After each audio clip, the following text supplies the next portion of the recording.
आजकल हम ना एक बस भागते जा रहे हैं, ये भी नहीं हमें मालूम हमने कहाँ जाना है। सिर्फ दूसरों को देख लिया तो एक रेस सी लगी हुई है। उस रेस में हम लोग काबिल है भी नहीं है, लेकिन हम किसी चीज़ में तो काबिल हैं, ये हमें ढूंढना पड़ेगा।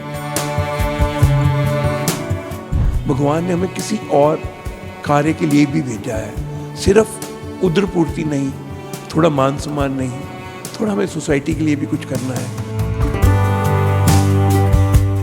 कि जब हम जीवन के अंतिम पड़ाव में पहुंचे तो हमें लगे यार कि हमने जो भगवान से जीवन लिया था ना, उसका एक सफल प्रयोग किया है।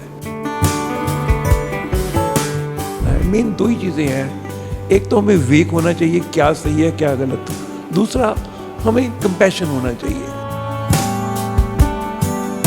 और मैं समझता हूँ कि जब तक उनके माता पिता उनका रोल मॉडल नहीं बनते, तब तक आई थिंक उनका जीवन जो है वो व्यर्थ है। और हर एक व्यक्ति के अंदर कुछ ना कुछ अच्छा चीज़ मौजूद होती है जिसको हम ग्रहण कर सकते हैं और जिसको हम अपना भविष्य में रोल मॉडल डिसाइड करके और हम उस दिशा की तरफ चल सकते हैं। हम दुनिया को सुधारने में चल पड़े हैं, लेकिन जब तक हमारा आंतरिक सुधार नहीं होगा हम तब तक बाह्य सुधार की बात नहीं सोच सकते हैं। मैं आप सबसे यही कहूँगा, कम से कम 40 दिन आप प्रयास करो कि जल्दी सोना है और जल्दी उठना है एंड सी द रिजल्ट्स। अगर आपको रिजल्ट मिले तो प्रैक्टिकल के बिना तो कुछ और बात ही नहीं।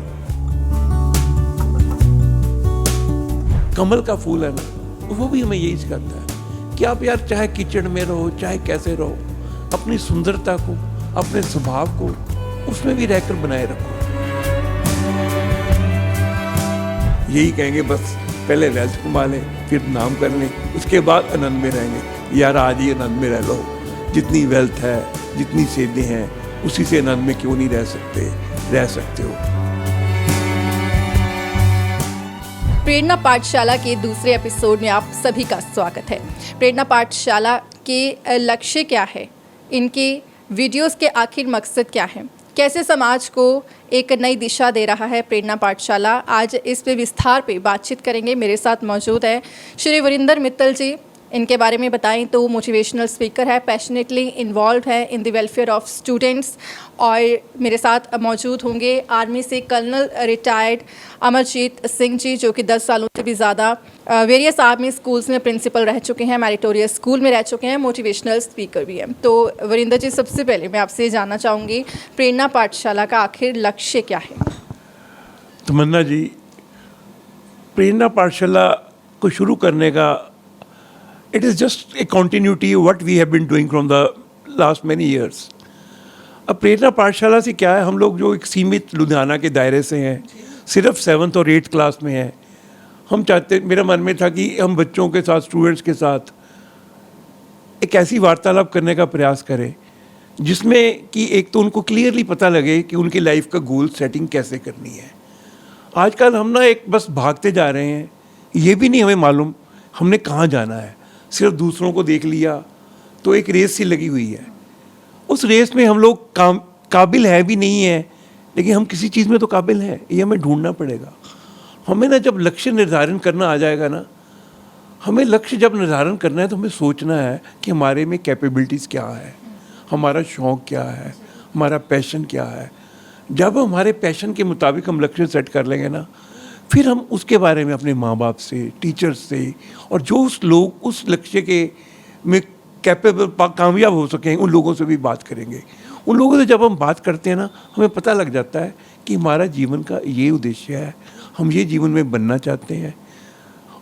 प्रेरणा पीठ ये चाहती है कि जब वो लोग ये गोल सेटिंग कर लें, उनको लग जाए मैंने इंजीनियर बनना है, डॉक्टर बनना है, समाज सेवी बनना है, कंप्यूटर एनालिस्ट बनना है, एक्टर बनना है, डॉक्टर बनना है, जो भी उसने बनना है वो तो वो बने ही। उसमें भगवान बहुत सारे स्कूल, बहुत से एजुकेशन इंस्टीट्यूट लगे हैं। हम सिर्फ ये चाहेंगे कि हम थोड़ा बहुत ऐसा प्रयास करें वो इन साथ साथ, क्योंकि हम सब इंसान तो है ही ना, भगवान ने हमें किसी और कार्य के लिए भी भेजा है। सिर्फ उदर पूर्ति नहीं, थोड़ा मान सम्मान नहीं, थोड़ा हमें सोसाइटी के लिए भी कुछ करना है। थोड़ा ऐसा करना है कि जब हम जीवन के अंतिम पड़ाव में पहुँचे तो हमें लगे यार कि हमने जो भगवान से जीवन लिया था ना, उसका एक सफल प्रयोग किया है।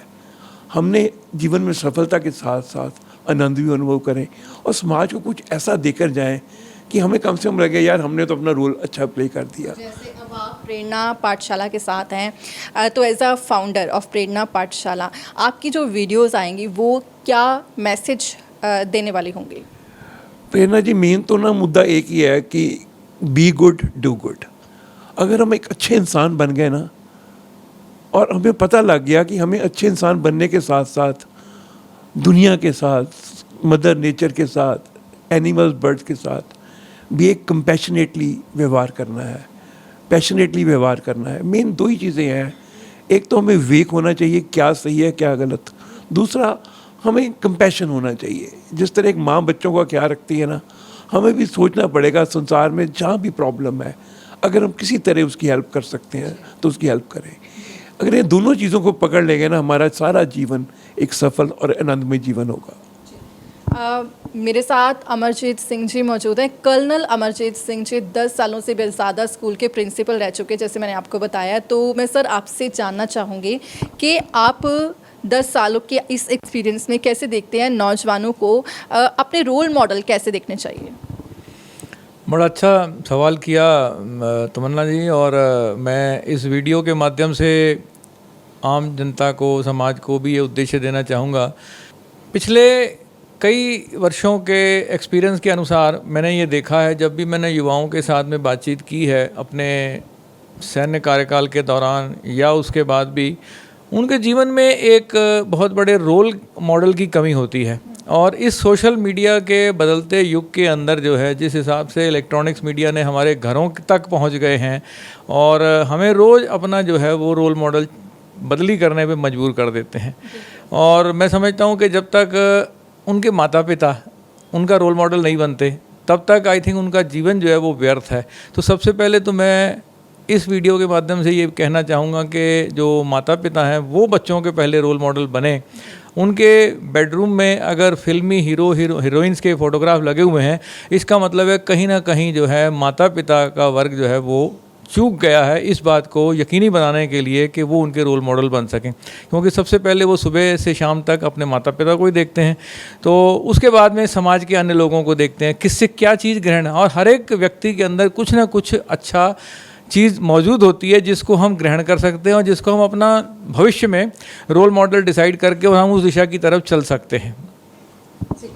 अगर मैं बात करूं, आप प्रेरणा पाठशाला के साथ भी जुड़े हुए हैं और मैं कल ही प्रेरणा पाठशाला की जो बुकलेट है वो पढ़ रही थी, तो वहाँ पर मैंने काफ़ी अच्छे अच्छे कोटेशंस भी देखे हैं। तो आपको क्या लगता है कैसे ये मोटिवेशनल कोटेशंस को लाइफ में इम्प्लीमेंट किया जा सकता है? तमन्ना जी, ये भी बड़ा अच्छा सवाल किया आपने। हमारे जीवन में इन मोटिवेशनल कोट्स का बहुत बड़ा महत्व होता है। आज भी जब भी कभी आप विद्यालय में जाते हैं या किसी भी संस्थान में जाते हैं, दीवारों के ऊपर बड़े बड़े शब्दों के अंदर अच्छे अच्छे प्रेरणादायक कोट्स जो हैं, लोकोक्तियाँ, सूत्र आदि लिखे होते हैं। लेकिन कभी भी युवा वर्ग या हम सब में से कोई भी जो उस तरफ देख करके रुकता नहीं है, मनन नहीं करता और मंथन नहीं करता। क्योंकि जब हम मनन और मंथन दोनों करने लगते हैं तब अपने विचार अपने अंदर झांकना शुरू करते हैं, क्या मैं इसके काबिल हूँ। हमारा सवाल पहले अपने से होना चाहिए। हम दुनिया को सुधारने में चल पड़े हैं, लेकिन जब तक हमारा आंतरिक सुधार नहीं होगा हम तब तक बाह्य सुधार की बात नहीं सोच सकते हैं। तो हमें पढ़ने चाहिए। और मैं समझता हूँ कि युवा वर्ग के लिए संदेश होगा मेरा कि रोज़ एक कोटेशन को पढ़ें, उसके ऊपर पूरा दिन मनन और मंथन करें और देखें कि किस प्रकार से ये विचार जो है हमारे जीवन को प्रभावित कर रहा है, मैं इससे क्या सीख ले सकता हूँ, और कल जब मैं बैठूँगा सुबह होकर के तो मेरे पास में मेरा गोल सेट क्या होगा।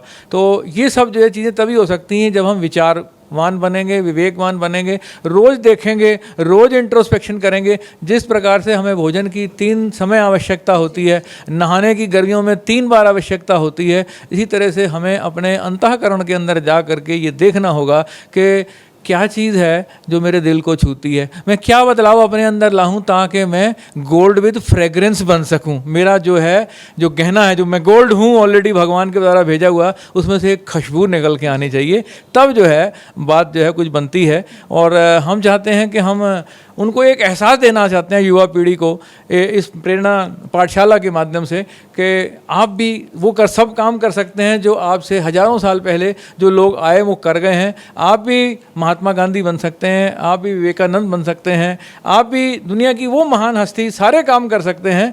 बस आपको सिर्फ थोड़ी देर के लिए, क्षण भर के लिए रुकना है और अंतःकरण में जा कर के उसका विचार करना है कि किस तरह से मैं एक बेहतर इंसान बन सकता हूँ, कैसे बन सकता हूँ, उसके लिए सारी सुविधाएं हैं। क्यों बनूँ, पहले मेरा क्यों क्लियर होना चाहिए कि जब मैं क्यों मेरा क्लियर हो जाएगा फिर मेरे पास में व्हाट और हाउ हमारे पास में आ जाएगा जो है।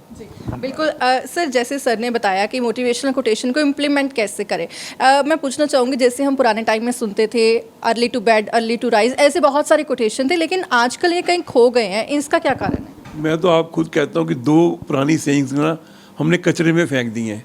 वो दोनों के बारे में ना पुनर्थिंकिंग की बहुत सख्त ज़रूरत है, अपनाने की भी ज़रूरत है। जिस तरह आपने कहा early to bed early to rise makes a man healthy wealthy and wise. और कौन वेल्दी नहीं बनना चाहता, कौन हेल्दी नहीं बनना चाहता, कौन वाइज नहीं बनना चाहता। अगर इस चीज़ को एक्सपेरिमेंट करने के लिए मैं आप सबसे यही कहूँगा, कम से कम 40 दिन आप प्रयास करो कि जल्दी सोना है और जल्दी उठना है एंड सी द रिजल्ट्स। अगर आपको रिजल्ट मिले तो प्रैक्टिकल के बिना तो कुछ और बात ही नहीं। सेकंड सेइंग है जिसको कि हम सब पता नहीं अब कहाँ से कहाँ कचरे में गई है, when wealth is lost nothing is lost, when health is lost something is lost, and when character is lost everything is lost. आज का तो ये समय हो गया है, हम कैरेक्टर के बारे में नहीं सोच रहे, हेल्थ के बारे में नहीं सोच रहे, एक तरफा पागलों की तरह दौड़ लगी हुई है, वेल्थ कमानी है, वेल्थ कमानी है, वेल्थ कमा कर क्या करना है ये भी नहीं सोचते। यही कहेंगे बस पहले वेल्थ कमा लें, फिर नाम कर लें, उसके बाद आनंद में रहेंगे। यार आज ही आनंद में रह लो, जितनी वेल्थ है, जितनी सेधें हैं, उसी से आनंद में क्यों नहीं रह सकते हो। अब सेकंड आप बात कर रहे थे रोल मॉडल्स की। कुदरत ने ना हमें इतने रोल मॉडल्स दिए हैं और सब में कुछ ना कुछ उसने ऐसा बनाया है जो हमारे में नहीं है। मैं 3 चीज़ों की बहुत ज़्यादा इम्पोर्टेंस समझता हूँ। पहली तो है हंस की। अब हंस जो है ना उसकी वृत्ति देखो कैसी है, वो मोती मोती चुग लेता है और कीचड़ को फेंक देता है, पानी को फेंक देता है। हमें भी समाज में रहना है, समाज में अच्छाइयाँ भी हैं बुराइयाँ भी हैं। हंस की तरह क्यों ना हम अच्छाइयाँ ग्रहण करें, एक फूलों का गुलदस्ता बने, ना कि एक डस्टबिन बने। और दूसरा मुझे लगता है कि जो कमल का फूल है ना, वो भी हमें यही सिखाता है कि आप यार चाहे कीचड़ में रहो, चाहे कैसे रहो, अपनी सुंदरता को, अपने स्वभाव को उसमें भी रहकर बनाए रखो। अब तीसरा है दीपक। दीपक क्या कर रहा है कि उसको हम जलाते हैं, जब जलाते हैं ना वो दूसरों में प्रकाश बांटता है, अंधकार को दूर करता है और तब तक जलता है जब तक लास्ट बूंद घी की रहती है उसमें। हमें भी सारा जीवन इसी तरह बिताएं। पहले तो हम कमल की तरह, हंस की तरह खुद अच्छे बने, फिर दूसरों को भी ऐसा संदेश दें, दूसरों की मदद करें। ये 3 भी अगर रोल मॉडल हमें समझ में आ जाए ना, हमारा जीवन में बहुत बड़ा परिवर्तन आ जाएगा। बिल्कुल, आज के प्रेरणा पाठशाला के इस दूसरे एपिसोड में जैसे हमने बातचीत की है कि लक्ष्य कैसे निर्धारित किया जाए, कैसे एक रोल मॉडल को सिलेक्ट करना जितना ज़रूरी है, फॉलो करना जितना ज़रूरी है, चीज़ों को लाइफ में इम्प्लीमेंट करना बेहद ज़रूरी है। ये पाठशाला इसी तरह जारी रहेगी। आप बने रहिए प्रेरणा पाठशाला के साथ। आने वाले एपिसोड्स में भी इन्हीं सूत्रों पर लगातार बातचीत होती रहेगी।